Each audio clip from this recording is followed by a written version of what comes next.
अश्विन, अक्षर, जड्डू ने किया बुरा हाल। जी हाँ, बेसबॉल बेसबॉल बेसबॉल ये कर देगा, बेसबॉल वो कर देगा। अंग्रेज जो है बेसबॉल पे बहुत उड़ रहे थे। हिंदुस्तान की सरजमीन पर आने से पहले अभी तक कोई भी सीरीज हारी नहीं है जब से उन्होंने बेसबॉल मोड ऑफ क्रिकेट शुरू किया है, तो बहुत उड़ रहे थे।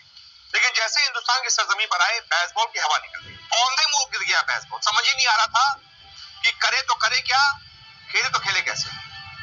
हालांकि शुरुआत उन्होंने अपनी बेसबॉल स्टाइल में की थी, कुछ 10 ओवर में ही, 11 ओवर में 55 बना लिए। लेकिन उसके बाद जैसे ही हिंदुस्तानी गेंदबाजों ने फिरकी घुमाना शुरू किया, पूरा बेसबॉल ऑन द मूव गिर गया।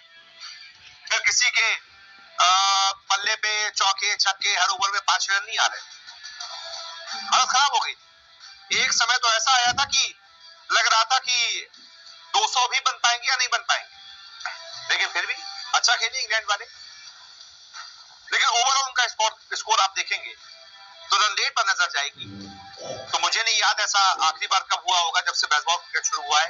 3.81 का रन रेट रहा है इंग्लैंड का, जब उसके पूरे 10 विकेट गिर गए। इंग्लैंड ने कुल मिलाकर 64 ओवर खेले, 3.81 के रन रेट के साथ 246 रन बनाए। उनका बुरा हाल किसने किया?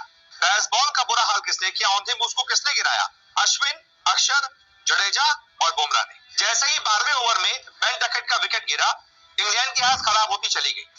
बेन डकेट का विकेट अश्विन ने लिया, हिंदुस्तान के नंबर 1 स्पिनर, उन्होंने ये विकेट लिया। 35 रनों पर बेन डकेट को आउट किया। उसके बाद हर थोड़े अंतराल में इंग्लैंड के विकेट गिरते चले गए। 58 पर दूसरा विकेट गिरा, 7 पर 3 हुए, 121 पर 4 हुए, 125 पर 5 हुए, 137 पर 6 हुए, 155 पर 7 हुए। जो मैंने कहा ना, एक समय ऐसा लगा था 200 भी नहीं बन पाएंगे।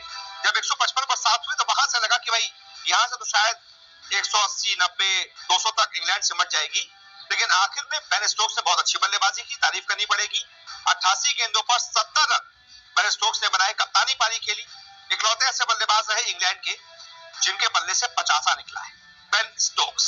उन्होंने 70 बनाए और उनके 70 की बदौलत इंग्लैंड की टीम 246 तक पहुंच गई, जो कि मुझे लगता है कम से कम 40 से 50 रन इंग्लैंड ज्यादा चली गई। इंडिया की तरफ से गजब की गेंदबाजी हुई। अश्विन ने 21 ओवर में 68 रन देकर 3 विकेट चटकाए, तो जड्डू ने 88 रन देकर 3 विकेट लिए। इसके अलावा 2-2 विकेट बुमराह को और अक्षर पटेल को भी मिले। तो इस तरीके से बेसबॉल की हवा निकल गई और अश्विन और जड्डू, जो पहले भी बहुत बड़ा खतरा बताए जा रहे थे, लेकिन पीटरसन बोल रहे थे अरे अश्विन को तो मैंने इतना मारा है, जडेजा तो सीधी आके फेंक देता है, वो कोई शेन वॉर्न या फिर भैया मुरलीधरन थोड़ी ना है। तो भाई देख लो, तुम्हारे बल्लेबाजों की हाथ तो ऐसी ही होगी जैसे सामने वाला शेन वॉर्न या मुथैया मुरलीधरन हो। वो जडेजा को नहीं खेल पा रहा है, मुथैया मुरलीधरन शेन वॉर्न को क्या खेलता? तो पहले उनको भी तो देखो, अपने बल्लेबाजों को भी तो देखो।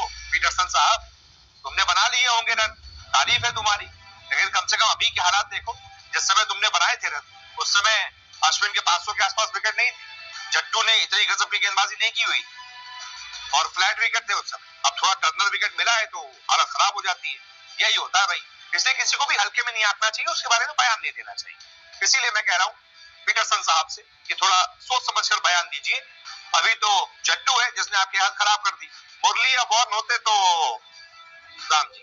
खैर कोई बात नहीं, इंग्लैंड की हालत खराब हो गई है, देखते हैं इंडिया क्या करती है, क्योंकि शुरुआत तो इंडिया ने बहुत बहुत तूफानी की है। कायदे में कोई बेसबॉल खेल रहा है तो वो टीम इंडिया खेल रही है। अभी तक गजब की बल्लेबाजी हुई है, बड़े आराम से बहुत तूफानी 50 रन बन चुके हैं, कोई विकेट नहीं गिरा है।